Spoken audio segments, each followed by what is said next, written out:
Right here? You can stand that close. Too. All right, are you ready? Yes. Say fire it up. Fire it up.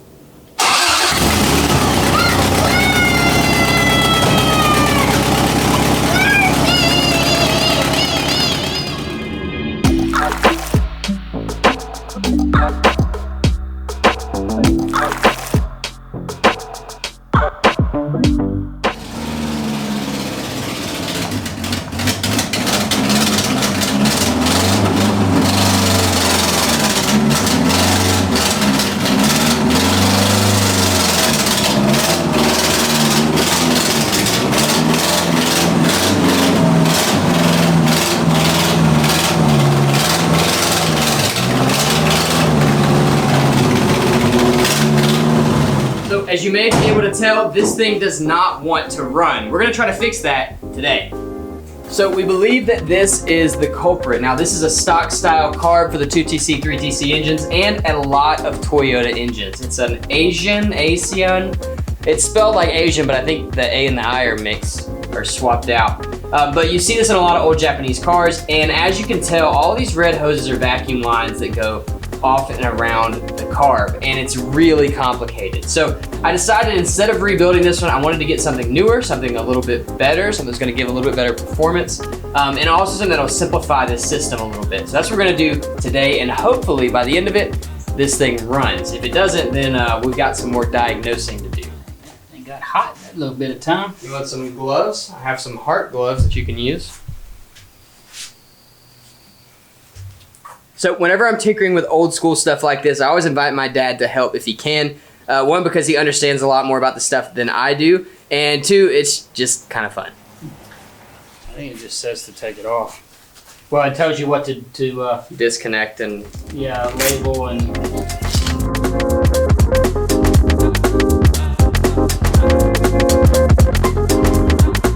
All right, so from what we've read, you only need these two vacuums for the vacuum advance. One to go to intake pressure, one to go to the carburetor. The rest of this stuff we think can go. We're at least gonna delete it, and then if we have problems later, we'll figure that out then. But for the most part, I think it's mostly smog issues and things like that. So we're gonna get rid of that. This is an old car. We don't have smog in Alabama in the first place.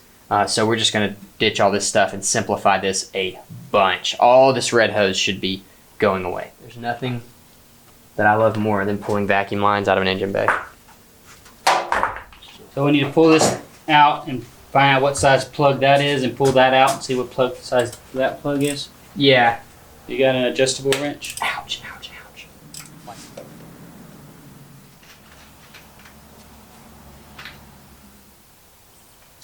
Whoa, a little under pressure. Oh, jeez. That's your temperature sending unit. Oh. Why is it not connected to any sort of electricity? Your temperature gauge is vacuum driven. That's a thing? Yeah. Never heard of that.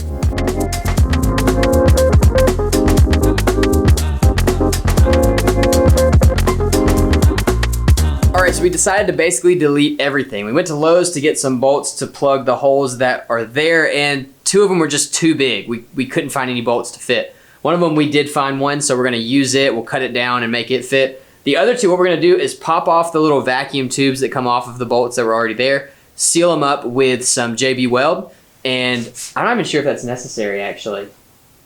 So we may be JB welding those, we may not have to, but we're gonna plug all the holes up. I'll clean this manifold off, get all that like grot, just nastiness off of it, and then we'll start installing our new carburetor.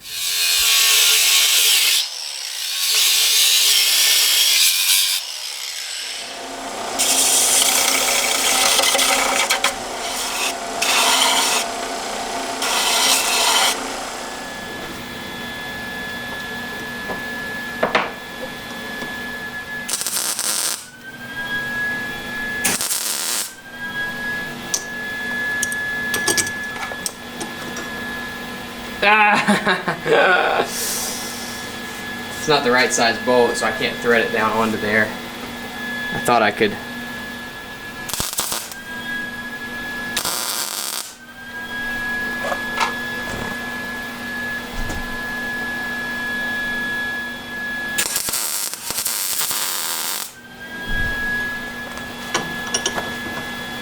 So it came out a little lopsided, but now we have a bolt. Normally for this, I would have gotten a bolt that actually threaded on and then just threaded it and welded it, but you know, it's what I had.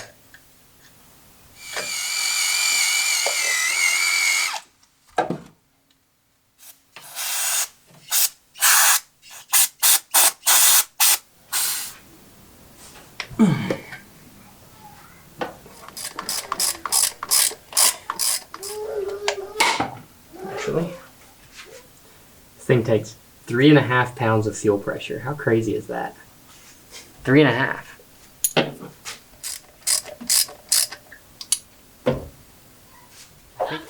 Hey, Foxy. Yeah, bud. Hey, did y'all paint them? It's time to get a new leaf. Did you Send me see one. it?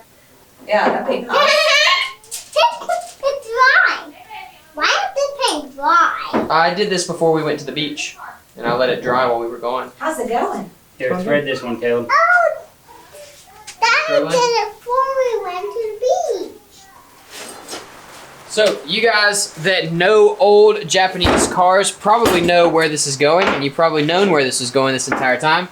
We have a brand spanking new Weber 3236 DGEV carburetor. It is so fresh, it is so clean, and I cannot wait to put this thing on. Now, you can obviously tell just by looking at this one and our old one, it's a lot less complicated. That's one of the benefits of these is less vacuum lines, less issues, but it's also a higher flowing carburetor, which means we're gonna get more performance, we're gonna get more air into our engine. An engine's just an air pump, so if you can get more air in, then get more air out, you can make more power. So this will make a decent amount of power. It should make this car drive much, much better. It should be much more fun, and it'll prep us for bigger upgrades in the future. Now, like I said, this was gonna be $190 to rebuild this carburetor. This new carburetor with the full install kit for our specific car was $250. And I just felt like that was worth it.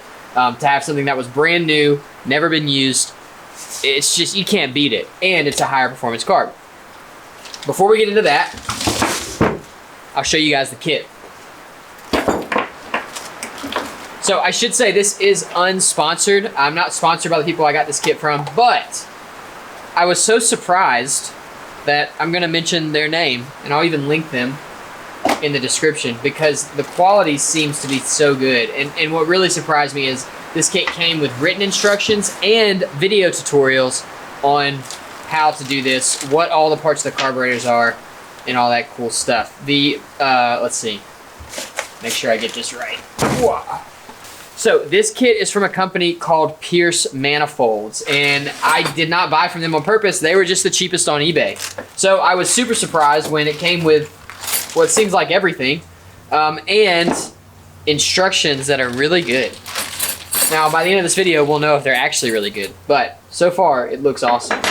This is all just install kit, brackets, mounting hardware. We came with new studs that we already put in, gaskets, more mounting hardware. To be honest, I don't know what all this is, but we will figure it out. It looks like some sort of jet or something. We've got some other sort of jet or somethings up here. Hose clamps. That looks maybe like a wire for our electric choke. That's what the E stands for in this DGEV, is electric choke. Got some studs. Hey, I've got more studs in here. Didn't you put the studs in already? Did you put all of them in? Put all of them in. Oh, I've got extras. Okay. More studs, more brackets, nuts, washers. These are crush washers, it looks like. I think it's everything we're gonna need to put this thing on. Now, one of the cool things about this carb, and the reason I went with this one specifically, is the air cleaner. Super small, really compact, so it kind of cleans up the engine bay. It actually cleans it up a lot. And then also the lack of vacuum lines. So putting this air cleaner in there and removing all those vacuum lines is gonna make the engine bay look much cleaner, and we get better performance. It's a win-win. All right, let's put this thing on.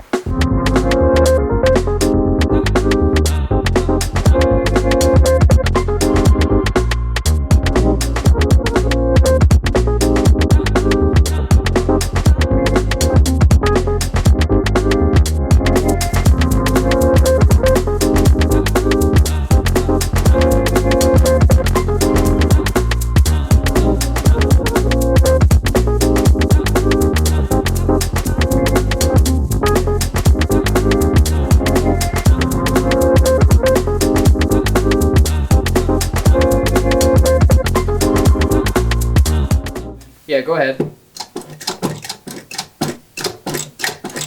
Okay. It's not opening these up at all.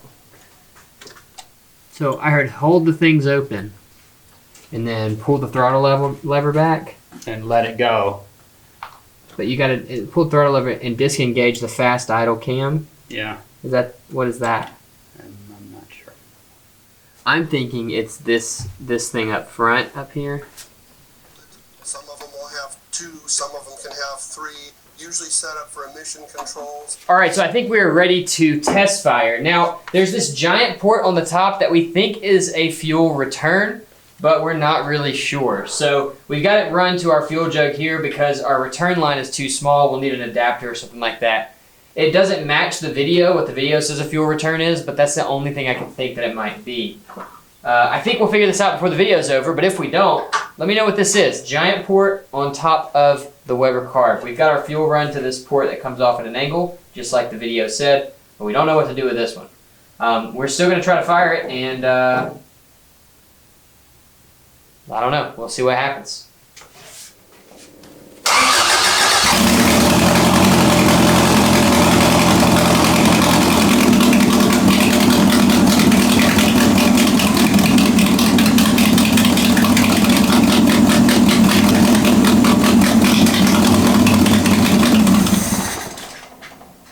I don't know what I expected, but I did not expect it to idle. That is amazing. Wow. I mean, you didn't expect that to work, No, did you? not at all. Me, it never works like that. What a thing. Now, obviously, the manifold is still loose, and there's still gasket missing, so I'm gonna have to order some stuff because I've got to hear what this thing actually sounds like without that giant exhaust leak. But it idles. That's amazing. Now, there's no vacuum coming out of here, and there was no fuel coming out of there, so I don't know what that is, but keep that going. We're gonna, let's see. If nothing else, we can just plug it for now. Yeah, right. Just throw something on here.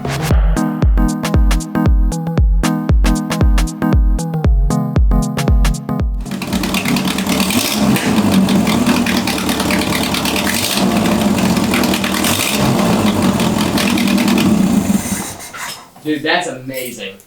Did you hear how quick it started up? Yep.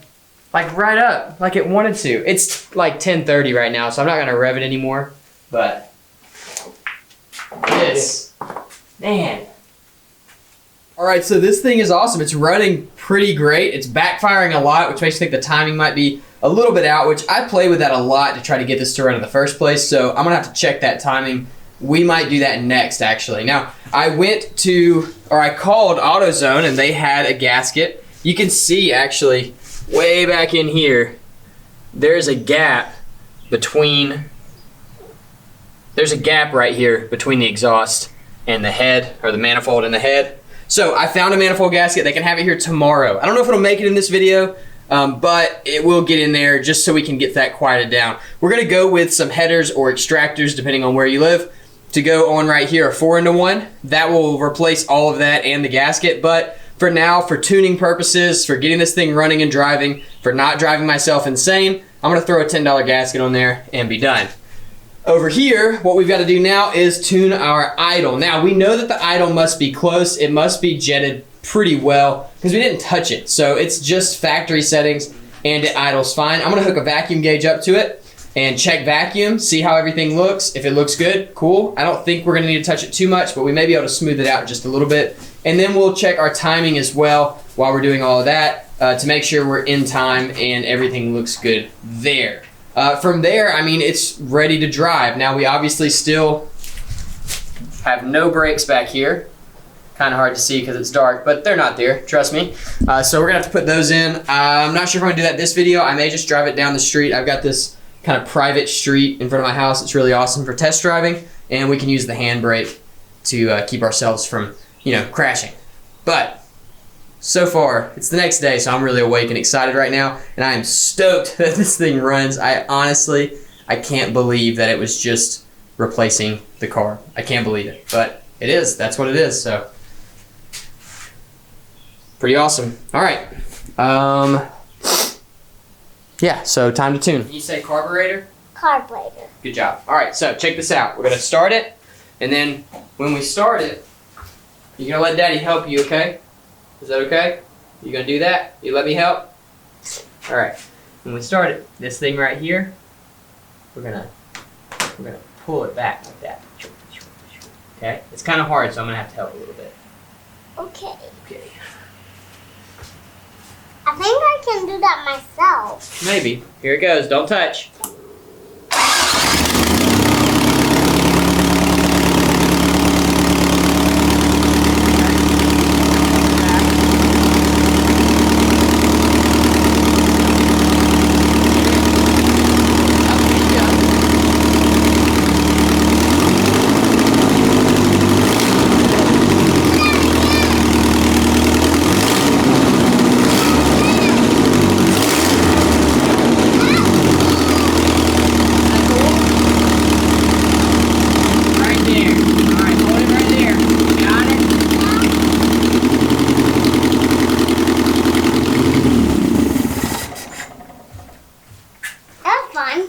Yeah, that was fun. I wish I could describe the sound of the backfire. If you ever heard a backfire, then you know what I mean. Why is it not working? Oh, the car's got to be running for that to work. It runs off the car power. Turn it on. I will in just a minute. But what I just did is set the timing. I looked it up online. This is supposed to be set to 10 degrees BDC. That's BTDC. That's 10 degrees before What's broken? top dead. We fixed it just now. 10 degrees before top dead center. So we just set it to that. And it sounds like it's running really, really great. Now, I can't check the idle. It's not because you didn't fix it yet. I think I fixed it. I don't think so. Okay. Well, we'll work on it again in just a second. I can't check my idle speed, like RPMs, because I don't have any sort of RPM gauge. We're going to work on that maybe in the next video. But our timing is set properly. So it sounds like the idle may need to come... Turn it off. I will in just a minute. It sounds like the idle may need to come down just a little bit, but we'll see about that once we have a way to actually read it. Now go turn it on. I don't know if I finished this thought a minute ago, but I don't know if you've ever heard like... Daddy, now. Hey, Now go turn let me finish talking and then I'll turn it on, okay? Almost done. Good. Good. So, I don't know if you ever heard it, but like it sounds like a gunfire or gunshot. I listened to some of the audio from last night and you can't really hear it on camera. It's a lot deeper and louder. It kind of hits you in your chest, so it sounds awesome. I'm going to try to find a way... Daddy. Hang on, buddy. To get that sound out the back of the car while I'm driving. I think that'll be really fun and awesome. All right. So I think that means we are ready to drive. Hey, like this. Do you want to start it and play with the light some more, or do you want to drive it? Sorry. Okay.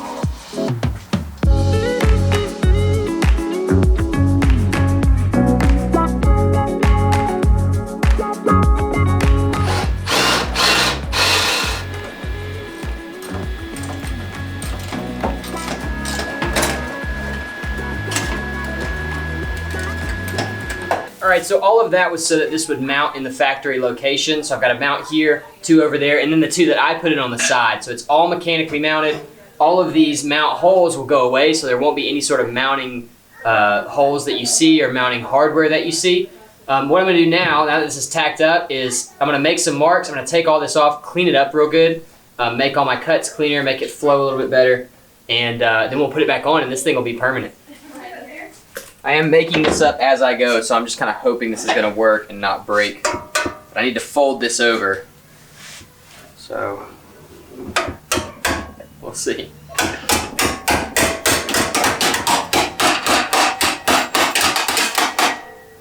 That's going to be it.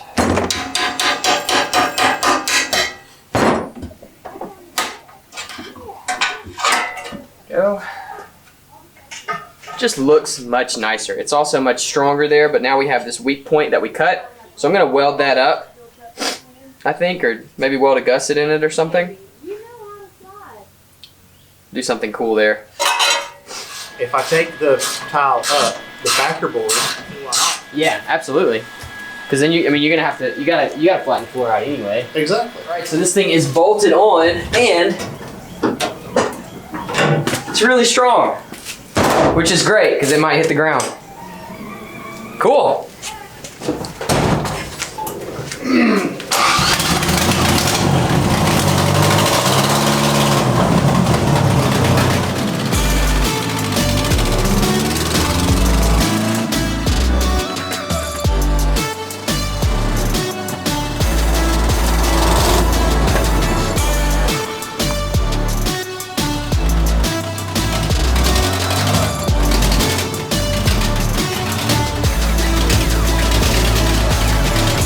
Okay, good and bad. Good, it runs great. I didn't have any issues driving it. The engine works perfectly, just like any Toyota should.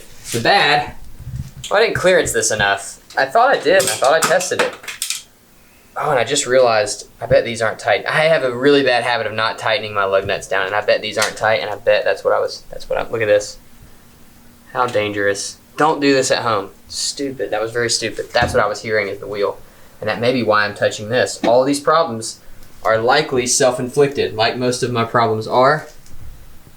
I bet this wheel is loose, and because this wheel is loose, it's touching this, and because it's touching this, it ripped my fender off. Let me show you the fender. Let's see. I put it somewhere. There it is. So you can see it just kind of destroyed this front mounting point. It's cracked. Let's see. It's cracked from here all the way to here and right there. I've still got this piece and it's still sort of connected. That's good news for me. I can fix this fairly easily. It sucks that I have to do a repair that wasn't necessary and that I'm only doing because I was being really dumb. But that's what happens when you take a bunch of stuff off a car and put it back. Sometimes you forget stuff. So anyway, I'll make that repair. It's not that big of a deal. It's just a job. And then up here, we may still clearance some of this out. Everything's super close. When I stopped, this was all dented in. It came back out on its own.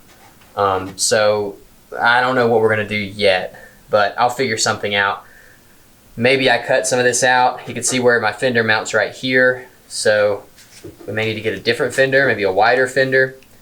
And then we've got just a bit of clearance here as well. So we'll see. I don't think I actually hit this front lip. I think that came off when the fender dented in from it hitting the fiberglass. But anyway, a lot of moving parts, a lot of weird stuff happening, a lot of stuff that the factory never intended. And so it does take some time. I said earlier in an earlier video that fitting the front wheels in a wide body, in my opinion, is the hardest part. Because once you get them to fit and turn, you still have to get them to drive without any sort of issues. And it's inevitable you're going to run into issues. So anyway, could have been worse. The car does run. I think the front end looks cool. This is not like the final iteration, but you kind of get an idea of what I'm thinking for the front. Just big open mouth, sucking in all the air.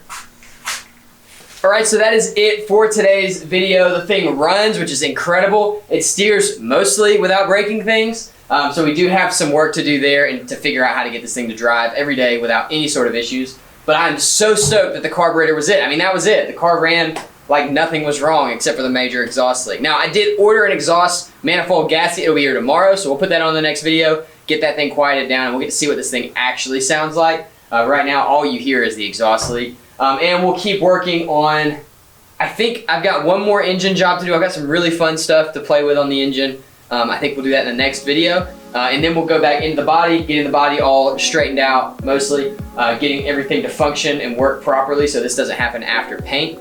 And then we'll paint it. And that'll pretty much be it for this build. And then we'll do the interior, and from there, I'll probably do like a poll or something. If you guys want me to keep going on the build, we will. If you want me to take a break and do something else, I have ideas for other builds that are gonna be really fun. I think it'll be really fun to watch, so we'll do that. Secret word of the day is going to be two-step, like the dance. That's the secret word of the day. I'll see you guys in the next video. That will be Tuesday. See ya.